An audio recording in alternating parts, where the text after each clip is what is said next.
Hello, I'm Hansi Parchment. You're watching Talawa TV with Crystal Davis. I think the uniqueness of the Reggae Girlz is they embody the national motto of Jamaica, which is out of many one people. So when you look at the entirety of the Jamaica squad, you have dark-skinned girls, mixed-race girls, girls who have black and Asian in them. You also have the homegrown players, so like your Bunny Shaw, your Konya Plummer, your Denden Blackwood. So what that means in terms of from a grassroots perspective is girls who are born in Jamaica can look at a Bunny Shaw and hear that authentic accent and say, you know, if Bunny can make it, then so can I. Once you hear that authenticity, that raw Jamaican accent, they should be able to look at a Bunny Shaw who's now a captain to say, if Bunny can do it, especially if you come from the same community, the same parish as her, if she can do it, then so can we. My Talawers, good afternoon, good evening, possibly good morning, all depends on where you're based in the world. A few of our Reggae Girls have been in action this week in the League Cup, that is the Conti Cup, as well as the UEFA Women's Champions League. If you haven't managed to catch up on any of those games, don't worry, I've got you covered. So sit tight, sit back and relax. Since we're spoiled for choices of this one, let's just dive right into it and kick things off with the Conti Cup.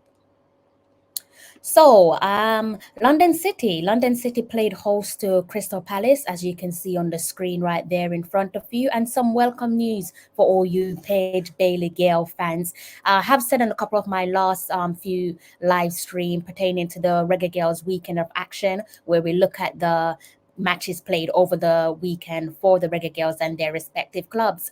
And things have changed. Some positive news here where Paige Bailey Gale is concerned, and that is that Paige Bailey Gale returns to Crystal Palace squad. What I'm guessing you want to see is the name of Paige Bailey Gale, and there she is with the arrow pointed up, meaning that she was substituted. I can go a little step further and give you guys some further info pertaining to when Paige Bailey Gale was substituted on, and I don't have to scroll much. I don't have to scroll down for too long. There you have it. And there you have it, Paige Bailey Gale substituted on in the 46 minutes. Now, the next side that we're going to be looking at is Charlton Athletic. Now, Charlton Athletic, that is the club belonging to Melissa Johnson, for those of you who are wondering. And there you have it in the lineup, Melissa Johnson there with the down arrow, meaning that she was substituted at some point in the game. I'm assuming you guys want to know when that was. So all we got to do is just scroll down until we find Melissa Johnson. Didn't have to scroll for too long. There she is in the 63rd minute. She was substituted off, and not exactly the result that we had in mind for Johnson and Charlton Athletic. Unfortunately, it's a bit of an ugly read in here. As we're looking at the result. As you can see there, Charlton Athletic fell to a 2-1 defeat against Brighton and Hove Albion. We also had Birmingham City. Now, that is a club belonging to Siobhan Wilson. As I stated on my last live stream, some welcoming news then is that after almost waiting a year, Siobhan Wilson is back on the grass with Birmingham City. She did pick up an ACL injury back in April of last year, and we know how that one panned out, brought her season to an immediate end, took her out of the FIFA Women's World Cup, which again took place in Australia and New Zealand of last year, summer of last year that was.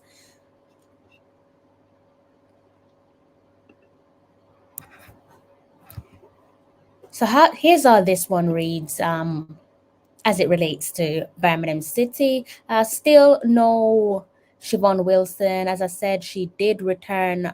She has returned for Birmingham City, but for the time being, it is training. I'm guessing now it's just a matter of time as it relates to when she's able to get some competitive minutes under her belt. But for this game in particular, she actually watched this one from the stands. So she was at the game, though she wasn't in the starting 11, nor was she on the subs bench.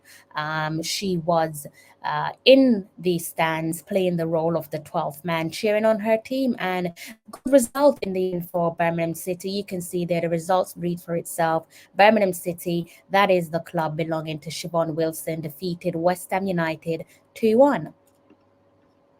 Also had the Manchester derby. Positive reading there if you are a Manchester City fan, or maybe you're just a fan of Bunny Shaw. Either way, it does make for a good reading. That is Bunny Shaw and Manchester City getting the better of their local rivals, Manchester United, beating them 2-1 to advance to the next round. Another game to keep your eyes on. This is probably the game of the round so far, and that is if you follow the Reggae Girlz, and it's for obvious reason, isn't it? I don't think I need to spell this one out to you guys, but you should be able to figure it out, given that it is Southampton and they played host to Tottenham. Southampton is the club belonging to Atlanta, and Tottenham is the home belonging to Big Drew and also Rebecca Spencer. I'm going to call this one the Reggae Girlz Derby, and that's what I always call these games when we have head-to-head clashes of Reggae Girl versus Reggae Girl, right? Let's go ahead and look at that lineup there for you guys. Let's look at Southampton first there, guys, because they were the hosts, and as you can see there, with the arrow pointing up next to Atlanta's name, meaning that she was substituted on. I'm guessing you guys want to know when she was substituted, so I can go ahead and find out or give you guys that information. So there you have it there in the 46th minute, Atlanta came on for her side, Southampton, and she was up against Rebecca Spencer between the sticks. And what that means, guys, with the results, Rebecca Spencer marked her return to the team with a clean sheet as Tottenham defeated Atlanta's Southampton 3-0. Bittersweet. It's a bit of a bittersweet result, this one. I think either way, maybe am I speaking for both of us? Definitely speaking for myself. Either way, would have been pleased with the result, be it a Southampton win or a Spurs win. And as it relates to Drew Spence, unfortunately, she remains on the sideline due to a hamstring injury. With that said, guys, the draw for the last eight takes place on Friday, the 26th of January on BBC One Sports Day program, and it all kicks off at 6:30 p.m. UK time. As for the UEFA Women's Champions League, you're currently looking at results from yesterday as well as today. Now, the only team that we are concerned about is this team right here, Slavia Prague. Now, this is the team belonging to none other than Alika Keane. The group stage of the UEFA Women's Champions League has been somewhat of a learning curve for Alika Keane and Slavia Prague, as we saw in match day one, where they received a hammering blow at the hands of Lyon. Now, as we all know, Lyon are the giants of the UEFA Women's Champions League with 8 titles to the name. They are the most successful club. In match day 4, Alika Keane and Slavia Prague picked up their first ever victory in the group stage of the tournament. As you can see, it's a lovely 1-0 in the bag for Slavia Prague and Alika Keane.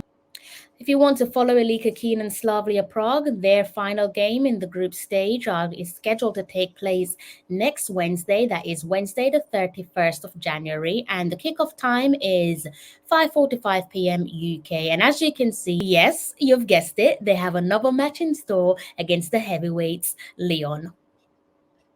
Just like that, we've come to the end of the show, guys. Thank you so much for your continuous support. If you're new to the channel, do go ahead and hit the subscribe button. If you're part of the old furniture, or maybe you're new, do go ahead and hit the like button. And as I always say, until next time, take care. I'm John Barnes, and you're watching Talawa TV with Crystal Davis.